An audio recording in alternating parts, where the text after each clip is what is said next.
Leksiyimizden başlayımız vatandaş. Yukarı leksiyanın devamı.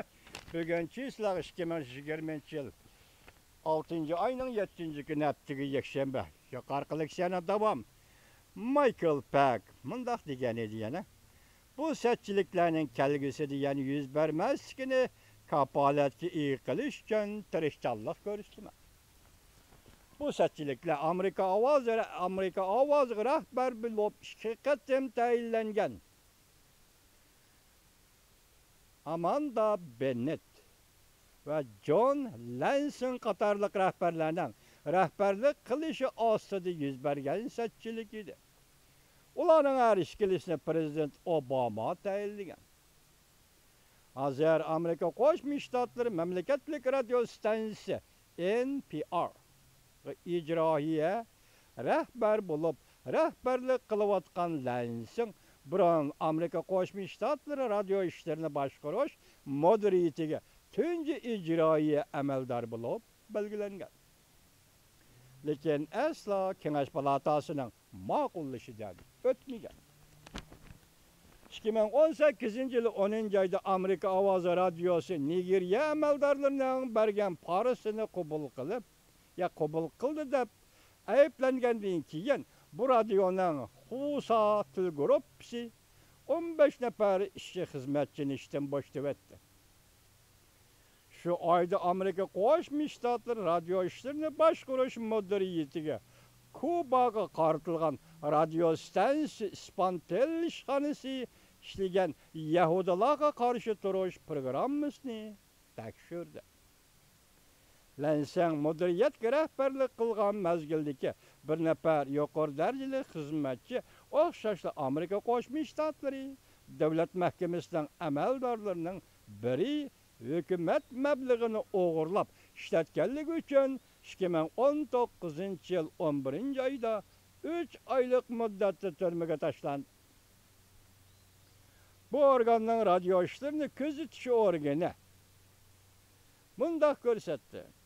Her yıl başkuraş ve program seçilik için başka Amanda Bennett rehberliğindeki Amerika Avazı'nın hazırki başkuraş grupsi Amerika Avazı'nın İran ve Cumhuriyet Kompartiyası müstabit hakimiyetinin teşvikatını kayıt tekrar anlatışa yol koyup tekti İranlık Amerikalıklarını ve tekti Cumhuriyet Amerikalıklarını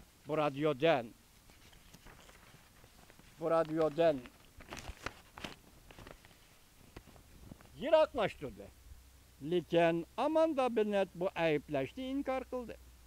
Radyo işlerini gözetkuchi organ yanımında görsetti. Prezident Trump Amerika Avazı'nın hazırki rehberlerine tenkit kıldı.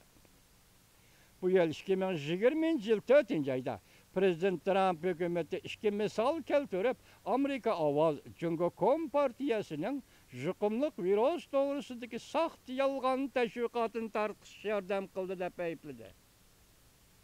Dikkat alın Sitop Efendi. Sizin yalgan teşvikatınız, tarqatqa yalgan teşvikatınız dava degen şundak bolu degen. Hazırgıça radyoda esilip turupta. Alim Sitop Efendi. Demek radyoda yalganla tarqıtıp atsız Alim Sitop Efendi. Bu yıl 2020 yıl 4. ayda Prezident Trump hükümeti iki misal keltirip Amerika Avazı Cumhuriyet Kompartiyasının jukumluk virüs doğrusundaki saht yalgan teşvikatını tarqıtı. Yardım kıldı dep ayıpıldı. Amerika Avazı arkadılı Aksaray'ın ayıplışı karta tepsili bir parça bayanat ilan kılıp Amerika Avazı Cumhuriyet Kompartiyasının Cumhuriyet Komünistleri virüsüge münasebetlik tarqatkan yalgan haberlerini davamlıq paş kılıp atıdı dep görsetken boldu. Michael Peck guvahlık beriş yığırdı. Mındak görsetti. Akbaratçılıktan müstakilliği kapaletki iyi kılman. Akbaratçılıktan müstakillığını kapaletki iyi kılman. Michael Peck mındak dedi. Pütkül organ muhbirlarının müstakil işleşige işenişi gerek. Siyasi amillar tüpeyli ular akbaratla kanda haber kılış ve nime deyiş doğrusu da bir nime demeslik gerek. Ben mındak hesaplayman. Agar mundaq ishonch bo'lmasa, bu organ uzul kesil gümran boludu. Şunun üçün, şuna mən bu yani muhbirlarının müstakil işleyişi negizlik prinsip boluşu lazım deymi. Michael Peck guahlık bir iş vaziyetiga tayinlash yig'inida mundaq ko'rsatdi. Bazı siyasetlerini belgilep bu organdan, yani radyonun hizmetleri bilen Amerika Qo'shma Shtatlarining yer shari davlat manfaatini bir dakika ega qilishimiz kerak. Lekin o to'liqlab turib mundaq dedi. Muhim prinsip axborot xizmatchilarining tahrirlash jihati mustaqilligi bo'lishi kerak. Ularga nimani xabar qilish yoki xabarning mazmunlarini qandoq yoshirib qilish to'g'risida bir nima demaslik kerak. Hürmetli Michael Peck efendi bu ko'z qarashlar sal bir tarafli millik ko'z qarash bo'lib qopti.